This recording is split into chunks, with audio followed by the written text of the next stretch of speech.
नमस्कार, मैं सारिका पंकज आपको साहित्य तक पर कालजयी कहानियाँ सुनाती हूँ। मगर आज लेकर आई हूँ एक पिता की लेखनी उसकी पुत्री के लिए का एक हिस्सा, बेहद रोचक संस्मरण। शुरू का इतिहास कैसे लिखा गया, और लिखा है जवाहरलाल नेहरू ने।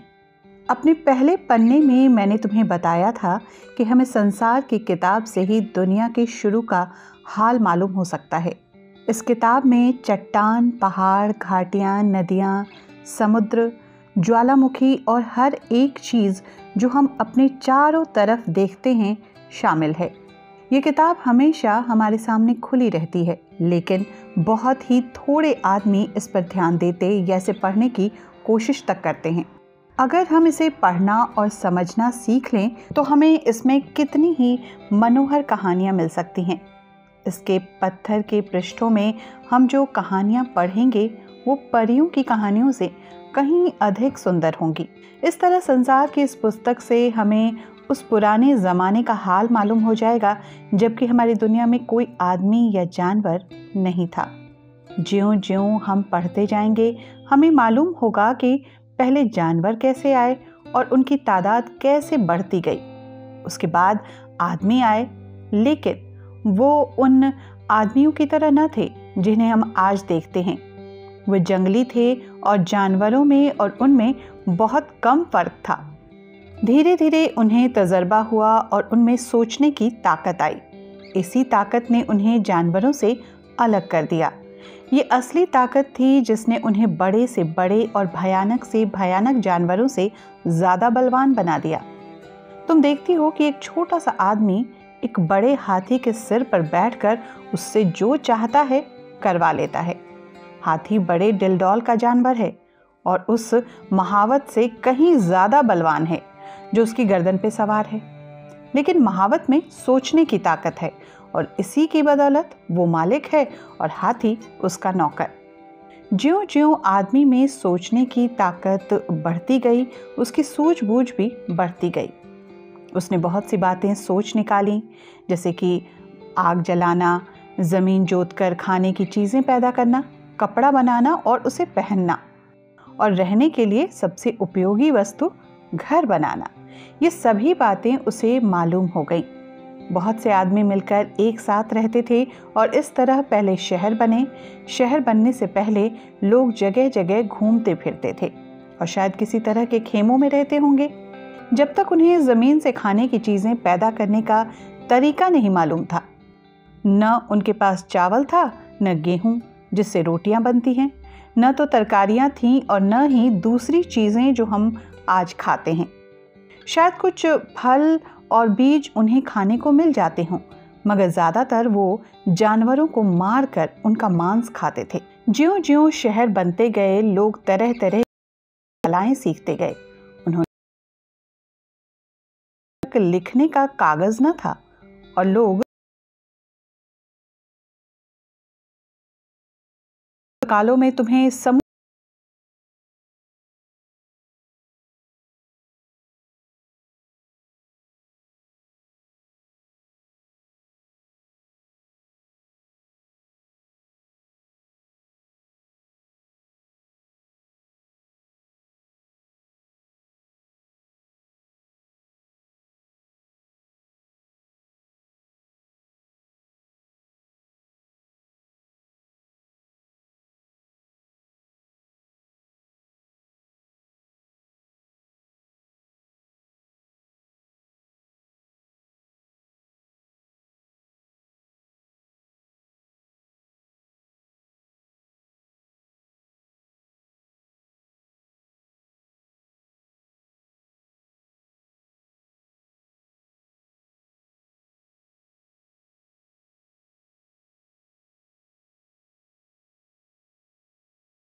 मालूम होगा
Letters from a Father to His Daughter, Glimpse of World History and Autobiography और द डिस्कवरी ऑफ इंडिया जैसी कालजयी रचनाएं दी।